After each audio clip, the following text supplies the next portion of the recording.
These two supplements destroy spike protein. This is Elliot from EO Nutrition, and it's just a quick one today, folks. So there's an older study floating around Twitter at the moment, and it's looking at two natural supplements which were shown to completely inactivate spike protein. Now, this might not be news to many, and it has been around a couple of years, but we're going to look at exactly what those are. So quickly, just for those who don't know, spike protein is the component of the virus, which is now known to be the main driver of inflammation. Now, spike is also the protein which the body gets instructed to make copious amounts of when they get shot with the thing.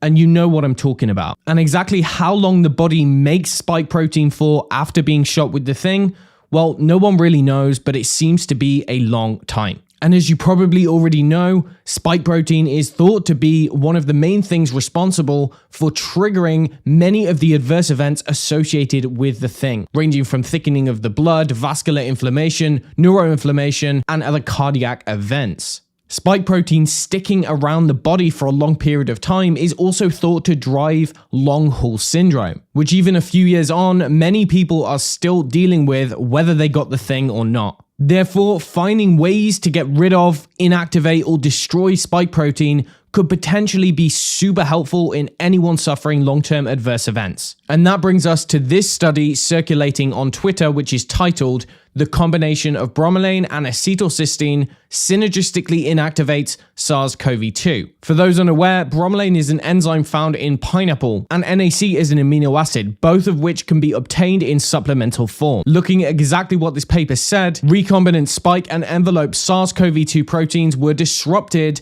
by acetylcysteine. SARS-CoV-2 demonstrated a concentration-dependent inactivation from this treatment, but not from single agents alone. So essentially what they found was that this combination could degrade and inactivate spike protein, which is responsible for triggering systemic inflammation and causing many adverse events. Now, this is frankly huge because this might help to explain why many people with long haul syndrome also find benefits from these supplements. Now, since this was an in vitro study, I don't know how this would translate in terms of dosages, but common dosages for NAC range from 600 to 1,800 milligrams, and bromelain can be used or has been used in the viral disease, and this is 500 milligrams per day. As it happens, there is another natural agent which can also degrade spike protein.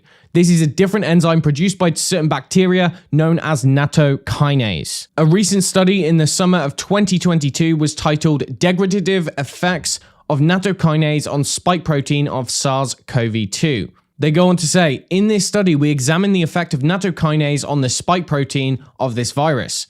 The spike protein was degraded in a dose and time-dependent manner. Thus, our findings suggest that nattokinase exhibits potential for the inhibition of SARS-CoV-2 infection via spike protein degradation." Now, although the study was looking at this in the context of infection, it might also be super useful for anyone with long haul or adverse events from the thing.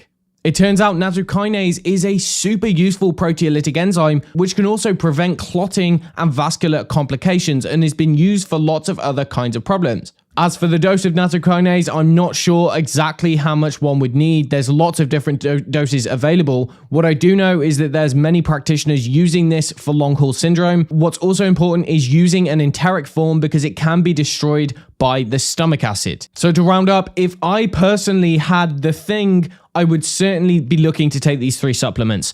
Now, it's not necessarily going to stop the body from making spike protein, but it might potentially help the body to get rid of it, to destroy it, to inactivate it, and to reduce its detrimental effects. So that's all for today. If you liked this video, you found it helpful, please like and share it far and wide, and see you next time.